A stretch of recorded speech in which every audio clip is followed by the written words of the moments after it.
qui s'occupe de ces travaux qui visent à améliorer la sécurité et la sûreté de la navigation aérienne.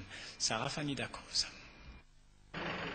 Déterminé à rendre la navigation aérienne en RDC plus fiable, sûre et sécurisée, le ministre des Transports et Voies de Communication appuie sur l'accélérateur pour la modernisation des infrastructures aéroportuaires. Justin Kalumba Mwanangongo a donné le coup de pioche pour officiellement démarrer les travaux de réhabilitation de la tour de contrôle de l'aéroport international de Njili. Des travaux qui seront exécutés par l'entreprise Sino Hydro. La Banque africaine de développement a contribué à hauteur de 14% au financement de l'opération. Pour la représentante de la BAD, cette manifestation est une occasion pour la banque de confirmer sa détermination à accompagner le gouvernement congolais dans son processus de réhabilitation et de modernisation des infrastructures économiques de base. Juste après, le ministre a inspecté l'état d'avancement des travaux de réhabilitation de la piste. Par la même occasion, Justin Kalumba Mwanangongo est allé voir les aéronefs destinés à la destruction en vue de répondre à l'exigence d'évacuer ces aéronefs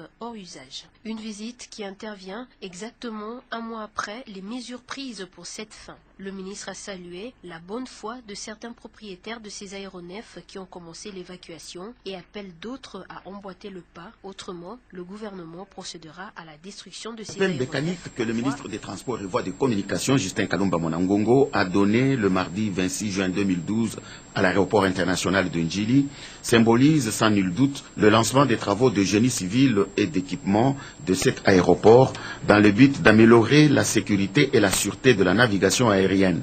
Le chef de mission de l'entreprise chinoise Sino Hydro, qui exécute les dits travaux, a indiqué que ces travaux vont consister en la construction et l'équipement de la nouvelle tour de contrôle, d'un bloc technique, d'une nouvelle centrale électrique et d'une nouvelle caserne anti-incendie. La représentante ad intérim de la Banque africaine de développement en République démocratique du Congo n'a pas manqué d'exprimer la détermination de cette institution financière africaine d'accompagner le gouvernement congolais dans son programme de réhabilitation et de modernisation des infrastructures économiques de base. Ces travaux, dont le coût est de 157 millions de dollars américains, sont financés à 86% par la Banque africaine de développement et à 14% par le gouvernement congolais. L'ADG ad intérim de la RVA, M. Abdallah Bilengue, a montré les objectifs poursuivis par la RVA en initiant ces travaux qui ne vont pas s'arrêter à l'aéroport international de Njili, mais qui vont s'étendre à l'aéroport de la Luano à Lubumbashi et à l'aéroport de Bangoka à Kisangani. Dans le cadre de ce projet, les marchés suivants ont été retenus.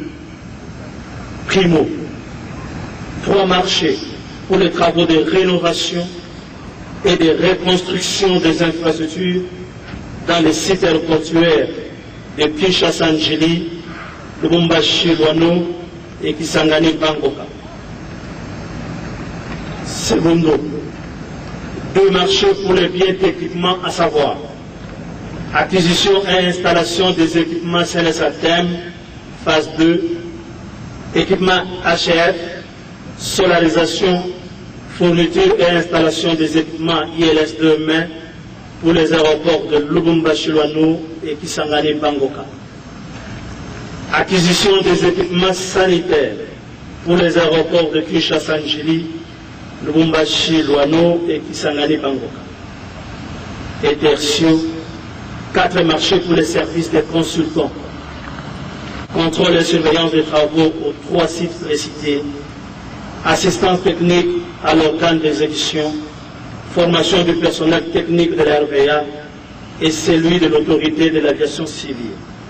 Le ministre des Transports et Voies de Communication n'a pas manqué quant à lui d'insister sur le respect strict tant de la conformité et de la qualité des travaux que du respect du délai de 24 mois que devront prendre ces travaux. Je voudrais saluer la détermination du gouvernement qui est décidé, résolu, à contribuer de manière significative à l'amélioration des conditions de sécurité aérienne dans notre pays. Je voudrais enfin saluer avec solennité la vision du chef de l'État. Cette vision qui consiste à la révolution de la modernité. La sécurité aérienne est une priorité absolue. Parce qu'il est prioritaire dans l'exécution, cette priorité doit pouvoir être reflétée. Et là, je voudrais insister sur le respect des conditions contractuelles. Ceci est important dans la mesure où, si nous ne respectons pas les conditions du contrat, nous risquons de ne pas donner au projet le caractère prioritaire qu'il requiert et qu'il mérite. De manière très spécifique, nous voulons insister, et Madame la représentante de la base l'a dit, sur le respect des délais de travail, des délais d'exécution des travaux. Nous n'avons pas besoin pour cela d'avoir des avenants qui interviennent. Nous voulons insister de manière spéciale sur la qualité des travaux. Et pour ça, nous demandons à l'organisme de certification de qualité d'être extrêmement vigilant.